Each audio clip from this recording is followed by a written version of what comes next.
Oi, eu sou a Takashika e esse é mais um Comentando com Spoiler.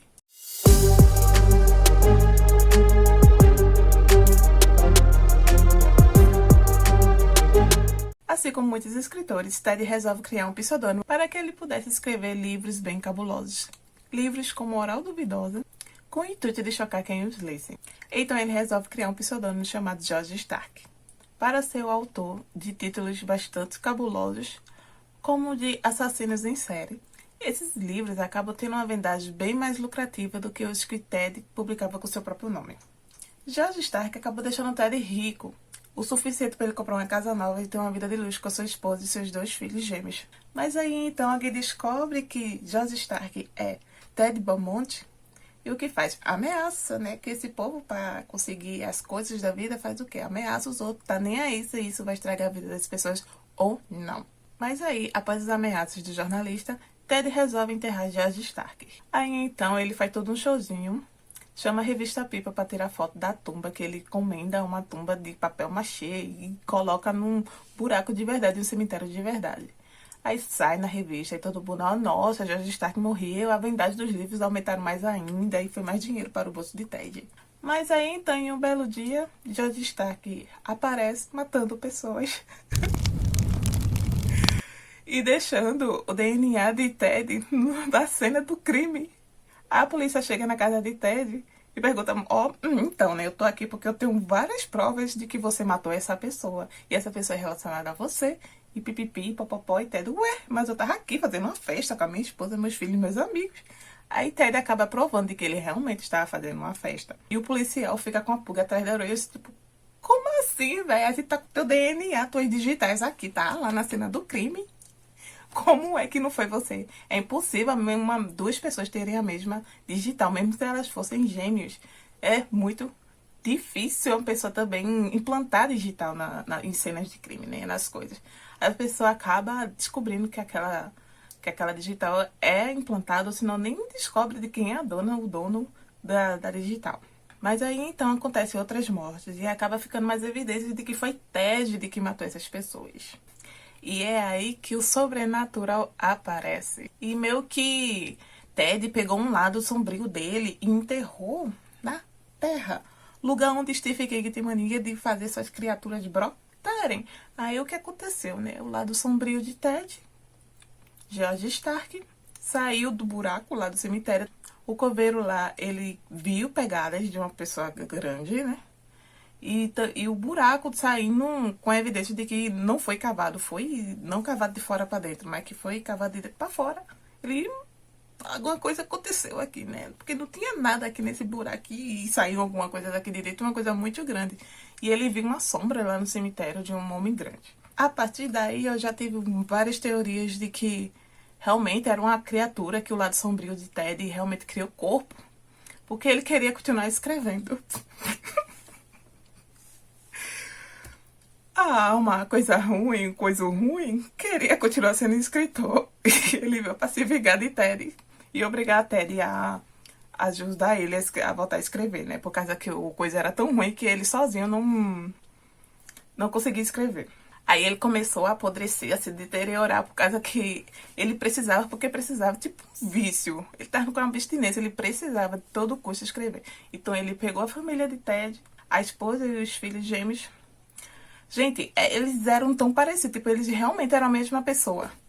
Que os gêmeos, quando viu aquele cara todo ceboso, com a cara derretendo, podre, ele pensou que era o pai, mas aquela mãe querendo abraçar, se sentia à vontade com aquela coisa podre, o zumbi apodrecido.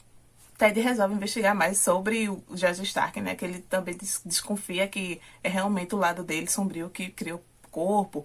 O policial também passou a desconfiar, por causa que as mortes passaram a acontecer em cidade diferente de onde Ted estava. E no final acaba resolvendo ajudar ele, tipo, confiar desconfiando, né? Que ele também não queria botar o dele muito na reta, porque vai que era Ted mesmo que tava matando o povo.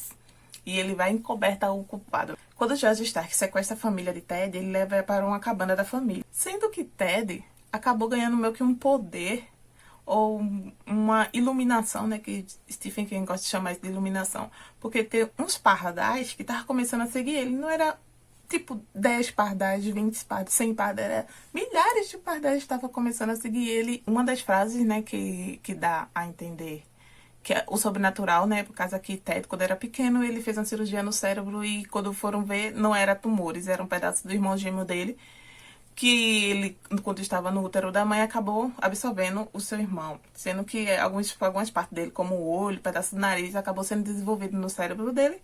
E foi isso que o médico retirou da cabeça dele. Aí meio que ficou subentendido de que George Stark era a alma desses gêmeos que voltou pra aterrorizar a vida dos outros, né? Porque a pessoa não descansada, mas se foi absorvido, você nem nasceu, você não sabe nem como é a vida e quer voltar pra viver a vida dos outros, do seu irmão, que nem sabia que você existia. Aí então, na cabana, né, da família de Ted, George Stark pega a esposa, e claro, né, fica a esposa com um gêmeo e ele com outro, né, pra garantir, tipo, ó, se acontecer alguma coisa, eu quebro o pescoço desse pequenininho aqui, quer nem saber se ele é meu sobrinho, se é meu filho, seja lá o que for. E o policial vai até essa cabana. Pra quê? Não dá 2 minutos que... Não dá 2 minutos que ele chega na cabana e George Stark já chega de mansinho atrás dele. Bora, bora. Entra que tu também vai virar meu refém. Agora entra aí, senta e cala a boca, que eu tô resolvendo aqui, eu quero escrever a livro e Ted vai me ajudar, cara, senão eu vou matar todo mundo aqui. Aí quando o Ted chega com sua cambada de pardal... Ai, meu Deus, tô com um pássaro bonito logo, pardal. Um passarinho feio, marrom, sem graça. Mas enfim, né? Teve um amigo de Ted que disse que... Um colega dele de trabalho, que Ted é professor, né? Que disse que os pardais eram uma espécie de psicopompos. Que eu passei, tipo, a maioria do livro o tempo todo chamando de psicopombos. Chamando, não lendo, de psicopombos. E eu não consigo mais tirar como psicopompos na minha cabeça, porque pássaro e psicopompos, enfim, que são mensageiros do além, tipo, se eles aparecem em alta quantidade, como tá aparecendo os pardais para Ted, é porque ele tá querendo levar alguma alma que não era pra estar ali naquela, onde os vivos estão, né? Eu só sei que Ted foi até o porão dessa cabana e começou a escrever o livro. E através da escrita ele faz com que George Stark fique tão entretido, tão dentro daquilo que eles estavam criando, que os psicopompos, né, que é um milhão de passarinhos que entrou dentro de casa, acaba invadindo a casa, né, porque ele sabia que só precisava de tempo e de sua ordem para que os psicopompos levassem a alma e desejada de George Stark para o além. Então, quebrou janela, quebrou viga, quebrou coluna, quebrou foi tudo, quase que levava o policial, a mãe dos meninos, os meninos, quase que levava tudo. Aí quando os pardais conseguiram agarrar George Stark e levar pro além, tipo, literalmente pegaram, começaram a comer ele, né, quando viu só tava só osso, levou a carcaça lá mole, velha, pro céu. E assim Ted acaba conseguindo se livrar de George Stark. George Stark realmente morreu agora de uma vez. E mesmo a esposa de Ted ficando meio assim, por causa que vai que volte, né? Vai que volte esse lado sombrio dele. Porque lá no fundo ela sabia que Ted gostava de escrever como George Stark. Que ele gostava das obras de George Stark. Mesmo sendo umas obras muito sangrentas, muito violentas. Ele gostava, não só pelo dinheiro, né, que ele trazia com as vendagens, ele gostava daquele tipo de narrativa. Ele se sentia viajando e outro tipo, ele saía do próprio corpo e não era mais ele. Ele escrevia mais rápido quando o tema era esses temas pesados. E era por isso que ele gostava, porque meio que alimentava o ego dele como escritor, né? O bloqueio criativo que ele tinha quando escrevia como Ted, o lado de Ted, né, o lado bonzinho, deixava ele muito frustrado, e quando conseguia finalmente publicar alguma coisa, não tinha tanta vendagem quanto as obras insanas de George Stark. A nota pro livro foi 5 estrelas, porque eu achei incrível o universo construído. Foi uma versão de William Wilson de Poe muito criativa. Também me lembrou um pouco de O Médico e o Monstro de Stevenson. E diferente deles dois, de Poe e de Stevenson, né, o lado sombrio do protagonista acabou ganhando vida, né? Uma vida bem medonha, mas foi uma vida. E até o próximo vídeo.